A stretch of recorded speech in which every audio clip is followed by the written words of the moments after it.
Pemirsa, tim gabungan yang terdiri dari BPBD, Dinkes Muba, TNI Polri membagikan masker kepada masyarakat dan pengendara di Bundaran Tugu Bintang Kota Sekayu untuk mengantisipasi dampak kabut asap.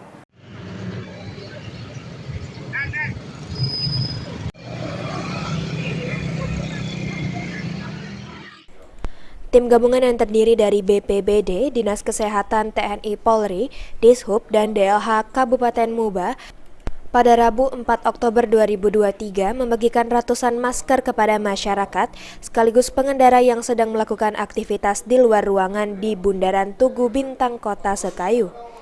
Hal ini dilakukan guna mengantisipasi dampak kabut asap akibat kebakaran hutan dan lahan yang saat ini semakin mengkhawatirkan terhadap kesehatan masyarakat. Kepala Badan Penanggulangan Bencana Daerah Muba, Pati Ripduan, mengatakan saat ini titik hotspot di Musi Banyuasin terus meningkat.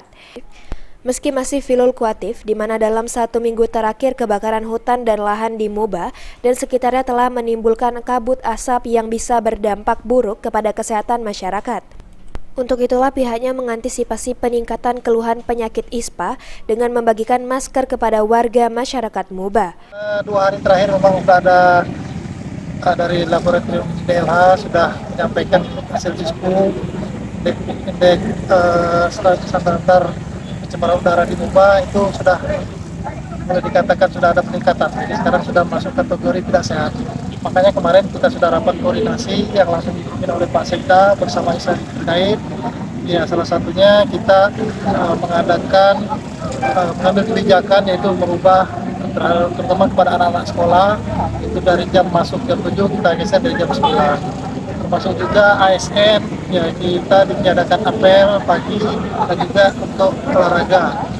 Masuk ekskul kegiatan anak sekolah juga kita tiadakan karena mengingat kondisi udara sudah mulai agak pekat ya, terutama di pagi hari. Sementara itu, Kepala Bidang Pelayanan Kesehatan Dinkes Muba, Yetria, mengatakan jika kondisi kabut asap di Musi Banyuasin sudah sangat mengkhawatirkan dan sudah banyak laporan terkait penyakit ISPA yang diderita warga akibat kabut asap. Untuk itulah pihaknya mengingatkan agar warga harus lebih waspada dengan kondisi saat ini.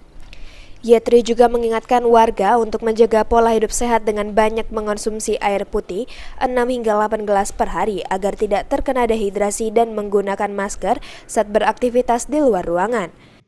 Jadi untuk kasus ISPA sendiri dari pantauan kami di SKDR untuk Puskesmas untuk di minggu ke-38 September itu ada di 687 kasus dan di minggu terakhir bulan September tadi ada kenaikan jadi 719 kasus. Sebenarnya tidak terlalu signifikan, tapi untuk antisipasi terhadap sebaran kabut asap ini kita himbau kepada masyarakat untuk tetap menggunakan masker jika berada di luar dan untuk mengurangi kegiatan-kegiatan yang di luar. Ruzi Iskandar, PAL TV.